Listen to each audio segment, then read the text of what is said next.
Hello everyone, I'm Black Marvin. I'm a progressive psychedelic trance artist. I'm a professional sound designer and I'm also a teacher for electronic music production.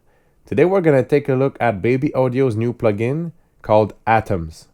Atoms is a physical modeling synthesizer. It's a very interesting tool. I had the opportunity to create some presets for the factory bank. So today I'm going to give you an overview from a sound designer's perspective. Also stay tuned because later in the video I'm going to showcase some of the presets I did for the factory bank.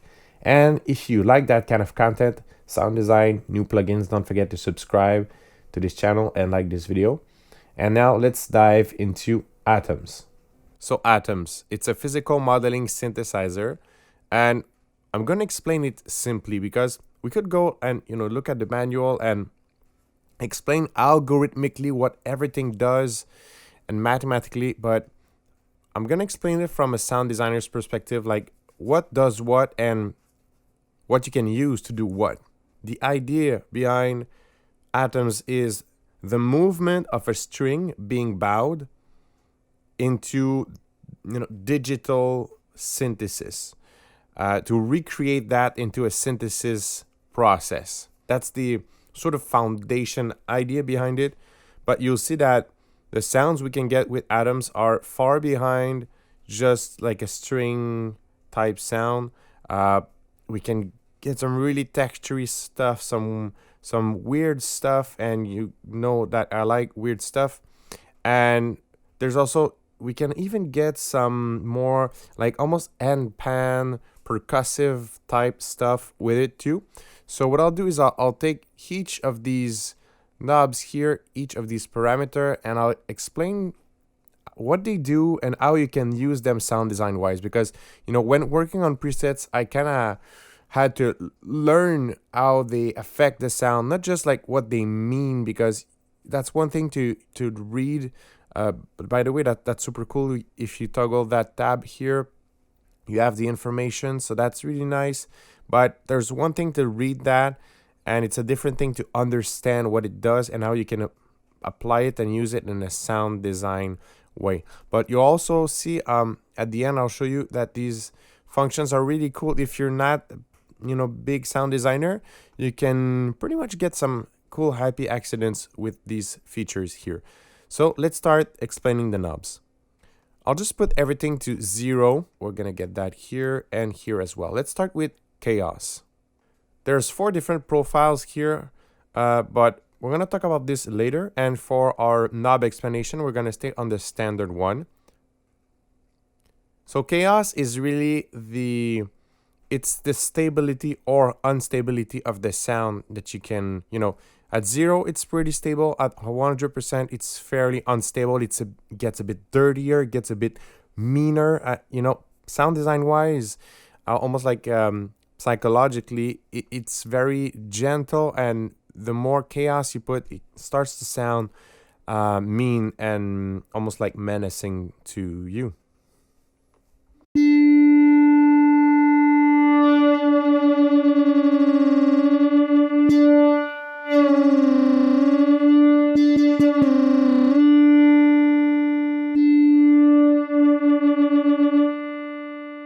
So if you want something fairly pure, if you're going for that like end pan, very like almost like crystalline pure sound, you're gonna stay there. And the more chaos you put, you saw that it gets pretty dirty, but in a cool way. Force controls the pressure, but yeah, you can also perceive it as similar to chaos. Like chaos would act more on the pitch, and this acts more a bit on the velocity and the way the sound is being deployed. You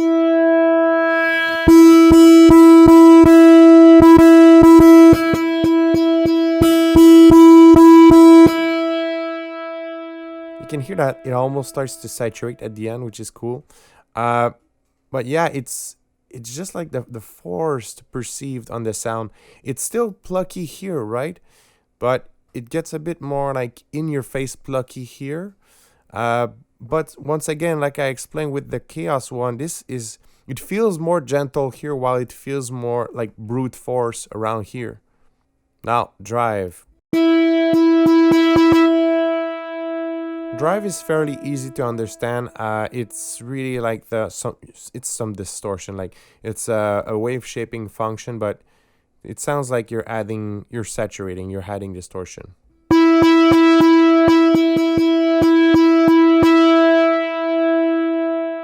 Now order it has high frequency damping, like you can see, but if you keep it here, it's sort of the opening, like it's 100% open here, and it's like almost like a low pass filter, but for the frequency content. You can see how it acts right now.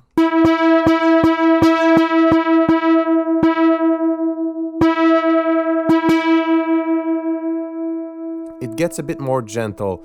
I would say these two are maybe a bit more abstract for someone who would begin in sound design. It's a bit more abstract, but that's how I would describe the behavior of it, like sort of like a low pass filter or a dampener or softener. And finally, overtones.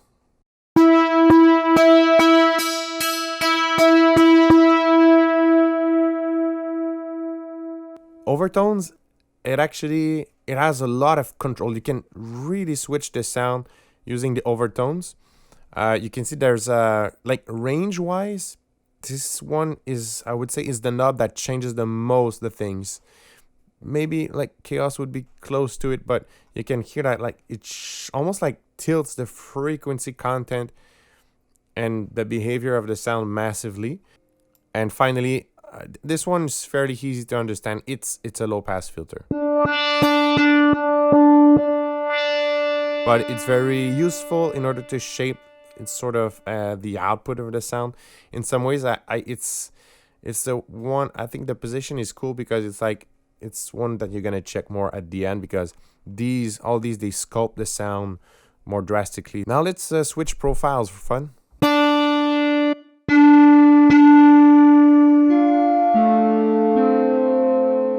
In my opinion, this has hand pan like characteristics. I really like it.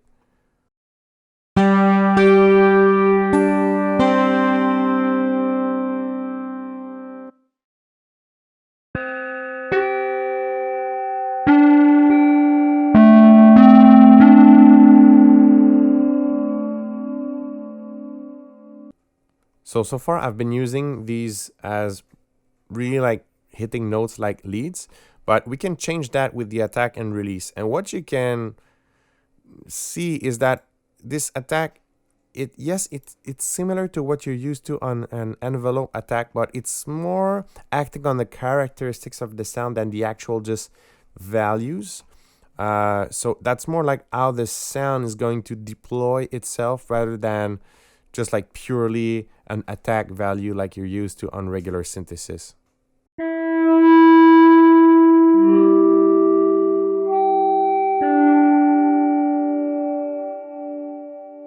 Now moving forward, there's this movement. So basically what this is like bowed movement. So it's super hard to explain per se, but it has movement. It has a bit of, it's not as strong as chaos, but it has movement in the sound. But you really think about it as the initial idea being like some bowed movement on a string. So it's similar to, it's that type of movement.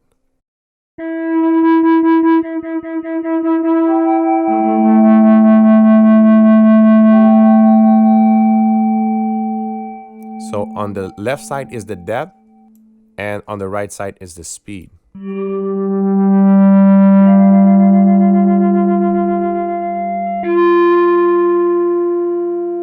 So this is the sound without movement, and let's drag in some movement and you'll see what it does.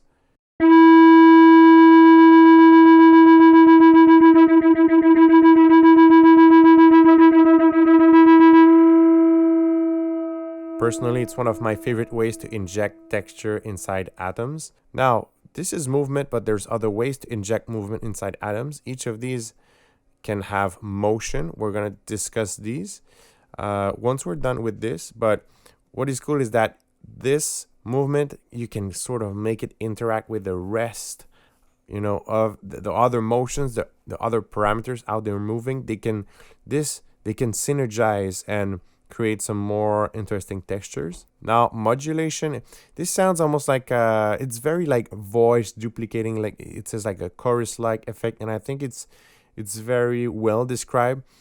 You can almost see it like a chorus sort of, but it's very like voice duplicating kind of thing.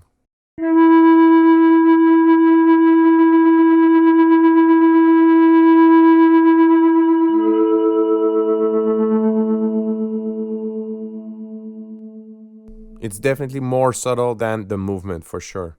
And vibrato is what you would be used to as vibrato.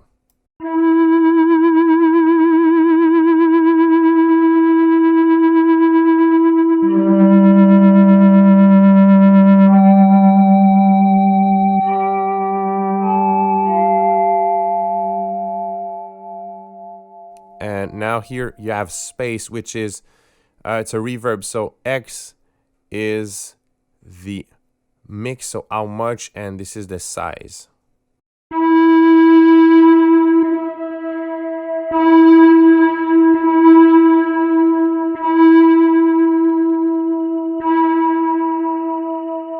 So if you're looking for something more ambient, definitely play with the space. It's very intuitive, and I'd say everything inside Atoms, that's sort of how you should take it. You know, how she approach it is just you're sculpting the sound. This is really it's very sculpty type synthesis. Now let's discuss a bit about the motion. Let's go here on the, well, chaos, for example. You have a sine wave that you can use. You can use a saw wave. Saw wave will create a bit more harsher, especially if you do it fast, it's going to create a bit more harsher results, for example. And you know, you can understand that here is the speed.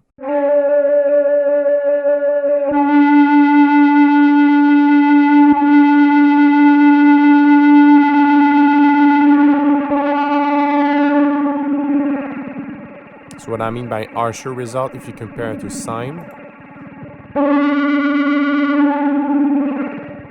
well, since both of these are fast, they are similar, but with saw wave you get, you know, once it goes up, you get a bit of that retriggery feeling, since with the sine it's, you know, it's a sine wave. So currently the automation is synced. You can unsync it here.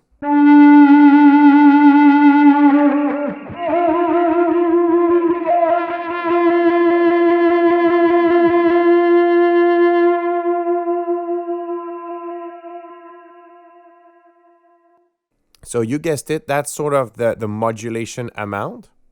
So you can place it directly here. Now there's different modes. Right now it's on free, so it's basically doing its own thing. You can have it on retrigger.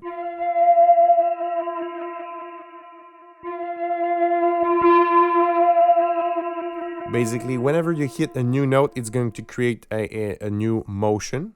And hold, it's going to do its course all the way to the maximum value, but it's gonna stay there.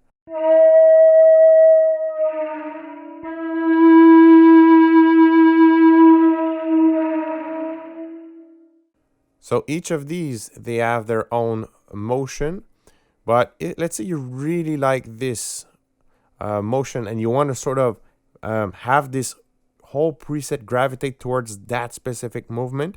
You can go here, you're gonna copy the automation settings and you can drag it here, and then you're gonna have the exact same settings.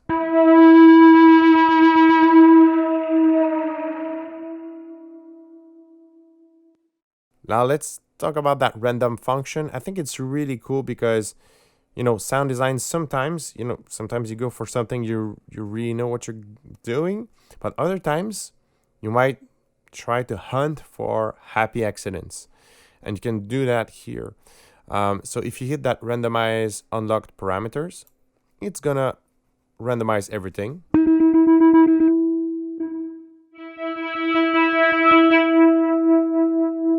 But let's say you like some of this stuff, you will go here and you're gonna lock some parameters so they won't be affected by the randomization process. And there's also create new variation based on current settings. So this is sort of a much more milder version of the randomizer here, but you can, fairly easily either create happy accidents or just sort of drift towards the result you really want.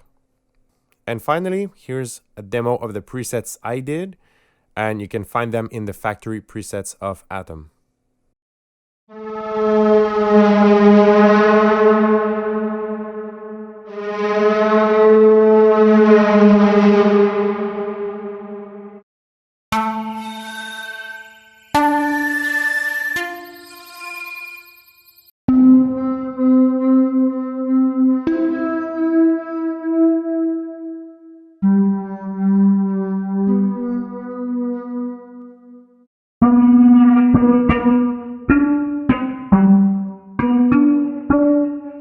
I like how this one's very percussive, and you can see, for me, being such fond of textures and how textures play a role in my music, this, it was a lot of fun, and it was really like stimulating that, that texture muscle for me, for sure. Really, when you're working inside Atoms, it feels like you're sculpting the sound.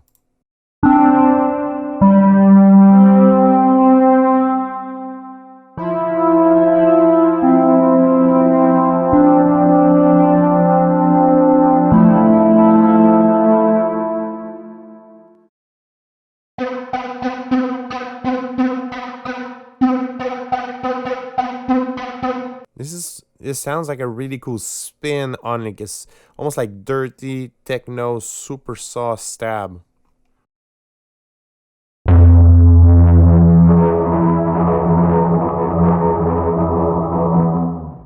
This one I really like how it evolves. It starts stabby, but then it moves.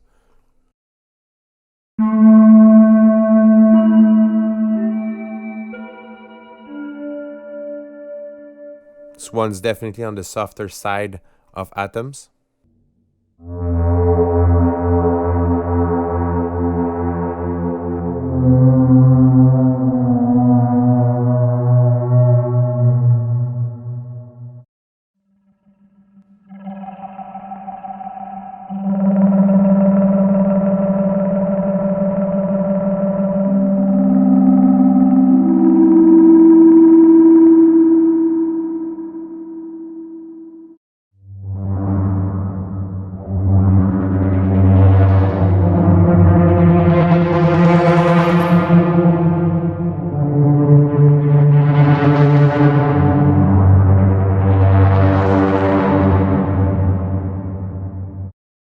And there's a couple sounds that are more on the pluck side or more on the percussive side of Atoms, which I think is really cool too.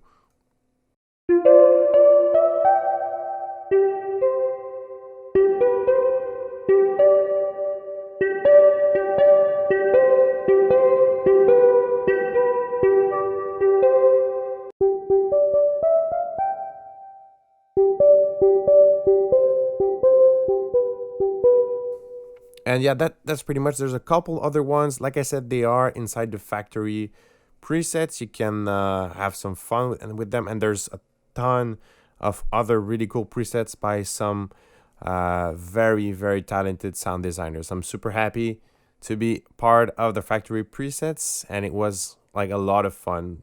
Like whenever there's textures involved in sound, I'm in. And that's it for this video. Atoms is a very interesting tool, and hopefully this video gave you an idea of what physical modeling can do. If you need some help learning electronic music production, I have a mentorship program that I run. There's some private lessons, some group lessons, some free presets, and more content. If you need some information, the link is in the description. And until then, I will see you in another video.